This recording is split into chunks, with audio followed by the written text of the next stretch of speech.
All right, today I want to go through the number one skill that is most underrated and 99% of people do not focus on.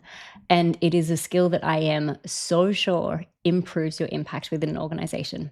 And that is your ability to communicate. This is episode 2 of a 6-part mini series where I have curated the most impactful skills that you need in order to thrive in a corporate environment. Today, we're going through how to speak so leadership listen. If you haven't seen it yet, go to the link below and have a look at yesterday's episode, which is all around time management. So, in today's episode, we're going to go through 4 tactics for you to improve your communication at work. And as I said, it is one of the most underrated yet required skills to have impact in a corporate environment. So many people do not focus on this skill. And what happens is that they focus on their work, they focus on outputs, they focus on their actions, and it doesn't have impact. It's not seen, it's not understood. And if you don't ensure that you are communicating things in a way that others can hear them, you really, really reduce the amount of impact that you're able to have in a corporate environment. So do not overlook it. And the reason why it is so important is, this is probably a typical day for me. So as a senior leader, as an executive leader in an organization, this can be what my days look like. I can receive 120 emails in a day, if not more. I can receive over 150 instant communications through Slack, if not more. And on a typical day, I can be in meetings for 4 to 6 hours. So I have limited attention span. And in order to cut through and in order to ensure that your message is heard by senior leaders, you have to ensure that you're to the point. You have to ensure that you're speaking with impact, because this is the reality that they're facing. They're facing so much information. You have to make sure that yours cuts through. So focusing on doing work, actions and outputs, it just isn't enough. Unless others can understand your work, understand your ideas, or understand the importance of your outputs, it can fall on deaf ears. And this is why you need to be talking about things in a way that other people care about. And there's a quote here from George Bernard Shaw that the single biggest problem in communication is the illusion that it has taken place. People make too many assumptions. People assume that they have communicated the thing that they've needed to communicate. People assume that other people care about what they're talking about. People assume that people are reading their emails or listening to them when they're presenting. And it is one of the biggest flaws that people make, or one of the biggest faults in communication, is just assuming that that it has taken place. And so you have to ensure, you have to put in the effort to make sure that when you are communicating a message, it will be heard. So I'm going to give you 4 tactics that will ensure that your comms is impeccable and that people really hear your message. So the first tactic today is be proactive. And what I mean by this is answer the question before it's asked. This isn't necessarily a tactic in terms of how you speak or the types of words that you use. This is actually around, it's actually a character trait. But as a senior leader, this is one of the most valuable things that I see in team members. When someone answers a question before I've even asked it, or when people are sort of predicting what kind of information that I'm going to ask of them, and knowing it up front and answering that up front, it's so, so valuable. So this is something that you should create as an ambition for yourself to be that proactive person, be the person who answers the question before it's asked. So why this matters, it sends the message that you're on top of your shit. It just sends the message to the leaders around you, to the people that you work with, that you know what you're doing and that you're in control. It also reduces stress for those around you. If you answer a question before they're chasing you for it, it just reduces that stress. They don't need to feel like they don't know, because you're always keeping them up to date. And actually, it saves you time in the long run. The reason it saves you time is because when you are on the back foot, what can often happen is that you're chasing your tail, trying to get additional information to people when they've asked for it. And so if you can be proactive, and if you can provide that information up front and do it in a way that is within a system that you've created, you do actually save yourself time in the long run. So let me take you through an example just to sort of bring this to life for you. So imagine this scenario. It's Monday, and you're working on a report with the intention to have it done on Friday, but your boss doesn't know this. You haven't communicated this to your boss yet. On Wednesday, your boss is in a management meeting, and that meeting results in them asking you loads of questions you'll have answered in the report. because they're stressed and they are now asking you to finish it by the end of the day. So you panic and you work on it until 9 p.m. I'm sure that is a moment or an experience that many people have had.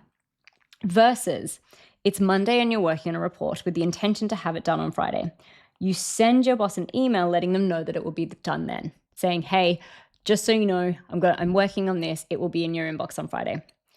In that moment, they then reply to you and let you know that they have a management meeting on Wednesday and need to know details XYZ for that meeting on Wednesday. What you then do is you reprioritize your work, you get them what they need for that meeting, and you finish the full report on Friday. But can you see the difference in those two scenarios? In scenario A, you've had to work overtime, you've been panicked, you've been stressed, your boss has been stressed, and they've put that pressure on you. Versus scenario B, where you have proactively communicated your timelines to them. They know what's coming. You've then given them the information that they need for their management meeting. You've reduced all stress, and then you've delivered the rest of it on Friday, and you've not had to work overtime. So this is what I mean by proactive communication, and answer questions before they're asked saves you time in the long run. And I think this is something to note.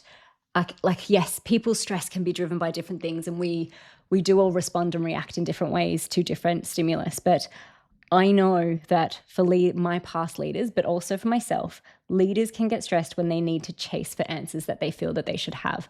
I know one of my past managers, it really used to stress her out if in a corridor she was asked about a project update and she didn't know the answer. That would stress her. And really what you need to do is try to reduce that amount of additional stress that your boss might be going through. And a really simple way to do that is proactive comms. All right, so some examples on how to do this. You could send an email or a text to let stakeholders know when you'll have work done by, just like that example that we just went through. You could write a follow-up email after a meeting to ensure everyone is aligned.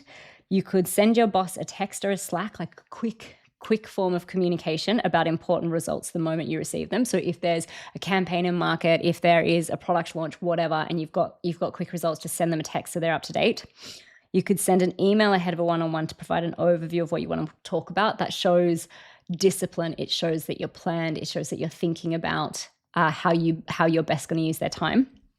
And you could send a wrap-up email every week on Fridays to keep your boss informed of progress. 3 bullet points. Here's my 3 priorities. Here's an update on each of them. Super, super easy. All right. Tactic number 2 is to talk impact first and then activity. This is something that a lot of people, particularly earlier on in their careers, not that they get it wrong, but they sort of focus their communication so much on here's all the actions that I'm doing. I'm doing X, Y, Z, I'm doing A, B, C, I'm doing all of these things. And they forget to talk about why that work matters, like what impact that work is having.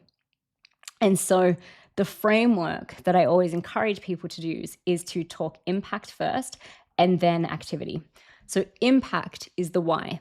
It's why the work matters. It's the outcomes that benefit the business or the customer. Activity is the what. It's what the work actually is. It's the details of the work done to achieve the outcome. So these are the actions or the what you're actually doing. And the problem that I see a lot of people make, or the mistake that I see a lot of people make, or the trap that they fall into, is that they focus so much of their communication on the what, and they just say, here's all the stuff that I'm doing, feeling like they're trying to say to the business that they're really busy, when actually what the business cares about is, why is it important? Why does it matter? What's the impact that you're having? So what that means is you want to lead with information that answers why the work matters, why it's important, and why are we doing it. And I'll give you some scripts that help bring this to life. So for example, you want to move from talking in ways like, we released 3 new product features this quarter, including advanced search, one-click add to basket, and save for later. That's all activity. All of that is like the actual activity. It's not talking about why it matters. 2, the product releases for this quarter focus on improving speed of add to basket and reducing by 20% increases revenue by 3%. The features include advanced search, one-click add to basket, save for later, whatever, all of those actions, right? But we're talking impact first and then activity. And you can see now that you've framed it in why it matters and why it's important, I'm more likely to listen. Okay, then we have this example here. So instead of, we built a CRM flow with 5 automated emails and 3 offers to send to lapsed customers, that's all activity. You start with, there are 300,000 lapsed customers who could be worth 1 million in revenue. To reactivate them, we have built a CRM flow with 5 automated emails and recommending relevant offers. Again, it's the same information in the activity part, because you're framing it in the impact. You're going to have people pique their attention much more likely. And then this third one, this is more from a, think about this using this framework inside of interviews, as well as like just general day-to-day meetings, etc. But rather than just talking about the activity or your responsibilities, you talk about why those responsibilities were important. So I was responsible for managing a $2 million marketing budget and distributing it across media channels effectively, to, I optimized the $2 million marketing budget across media channels, achieving a 4-to-1 return on ad spend, generating $8 million in revenue. Now, in this instance, I haven't put the impact first. However, I have framed the whole responsibility in terms of impact, or I have given that impact at the end to make sure that people understand why it's important. All right, tactic number 3 is to give structure. So this guy here, this is John Sweller. He is an Australian and a really, really well-known educational psychologist who is largely responsible for cognitive load theory. And basically, cognitive load theory states that learning fails when working memory is overloaded, and it succeeds when information is structured to support understanding. And they found 3 types of cognitive load that we need to consider in the world of education, or in the world of like messaging and communication, really. So the 3 types of cognitive load: intrinsic load, which is more about inherently how complex is the topic that you're trying to learn or that you're trying to teach. There is extraneous load, which is caused by poor design, poor structure, a lot of clutter, distraction. So it's sort of like how the information is structured and how it's presented to someone. And then germane load, which is the effort required for your brain to actually bank something to memory. And now, when we're talking about structure, we're focusing on reducing extraneous load and really managing extraneous load by providing structure to information so it's easier for people to absorb. Because structure actually reduces cognitive load and it enables your audience to absorb information much, much, much more easily. It's how the brain works. So an example of adding structure to your information, it could be things like doing tables of data, which are much more easier to understand and much more easier to absorb and translate than numbers written out in paragraphs.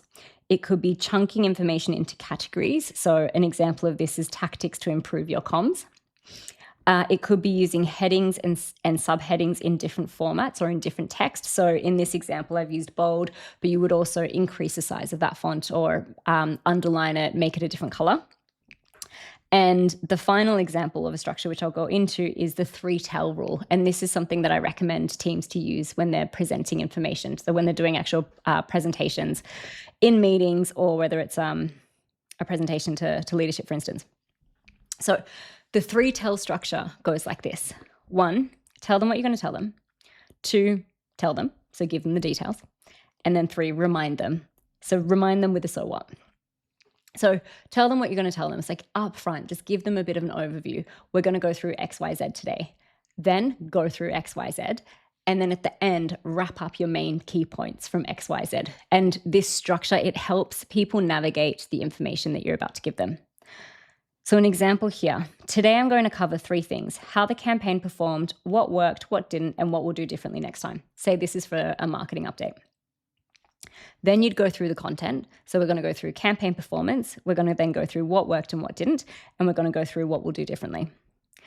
And then at the end of going through each of those in detail, you summarize it, you give a wrap up. And so you help people remember and you remind them of what you just took them through. So in summary, the campaign performed well, overall targeting was a clear strength, and creative rotation is our biggest opportunity for improvement. So giving it that structure. So tell them what you're going to tell them, go through that and tell them, and then remind them what you told them. It just aids the brain in navigating the information that you're presenting, and so ensures that they are much more likely to absorb everything that you've told them. Okay, why this helps? So it manages questions and expectations up front. So people if you don't give them that navigation up front, people may ask you questions as you're going through. However, if you let them know up front, we're going through these 3 things, they'll know that you've got what you've got coming up. And so they're less likely to ask you questions at the front that you may be answering later. It gives navigation to the content to come. So it helps them know what you're about to go through. And so they can then navigate and absorb that information in an accurate way. And it reminds them of the content, reminding them of the content at the end ensures that your key messages sink in. And that's so what helps your audience know that what next steps you have coming. So it's just a really easy way to structure information that ensures that your audience absorbs your message. All right, and tactic number 4, make it visual. There is a theory called the picture superiority effect. And basically, it states that people remember pictures better than words. It's simple, and it is as simple as that. It is easier for people to absorb, recognize, and remember images than it is words. And I have examples of this where you might show someone a drawing and they'll be able to recall all of the different objects in that drawing. But if you gave a person just a list of those words written, it's much, much harder to recall them. So very, very simple tactics here, but effectively, anytime you have a lot of information, you want to think to yourself, how can I visualize this so that my audience can absorb it? And what I have in here is quite minor. There's a lot more that I could go into with this, but I have some examples. And basically it's, you want to be using charts over written word. You want to be using tables instead of written data in paragraphs. You want to add white space to your emails. You want to use color in text to highlight key points. There's so much that you could do in this. I'm just going to take you through 2 visual examples now, but hopefully they help to tell you the picture. But here's an example here. So these 2 slides show the exact same information, but one of them, it's just written. So the product performed above expectations in market with 5K unit sales versus the benchmark of 3. Profit margins, however, were lower than expected given high marketing spend. Versus like the same thing, just in chart format. The chart is so much easier to read. It's going to be so much easier to interpret, and it's just going to have impact in your messaging much, much quicker. Here's another example. This is and people do this a lot, they'll write emails and they'll put data in the emails and they'll just have a body of text, and it's really difficult for the brain to absorb and navigate a body of text versus putting the numbers into a table and just making it a really, really easy format for the brain to digest. So as I said with this one, there is a lot more that can go into this. So using icons, creating infographics, I'm not going to go into them today. And if you do want more, then please let me know, because there is so much more that can be done in terms of creating more visual-based presentations and presenting information in a much more visual way so that your audience can hear it. So those are the 4 tactics for today. I'd start implementing them straight away, like tomorrow, today, whenever. Just start doing these things. Be proactive in your comms. Make sure you're talking impact as well as activity. Make sure you're giving structure to your information and prioritizing visuals wherever you can. Those are the 4 big tactics of communication that will make sure that your message lands. If you found this helpful, please follow me on LinkedIn, where I post daily on different tips to help you navigate your career. And please subscribe to this channel. The next episode will focus on building self-advocacy, which is something that a lot of women tend to struggle with in the workplace.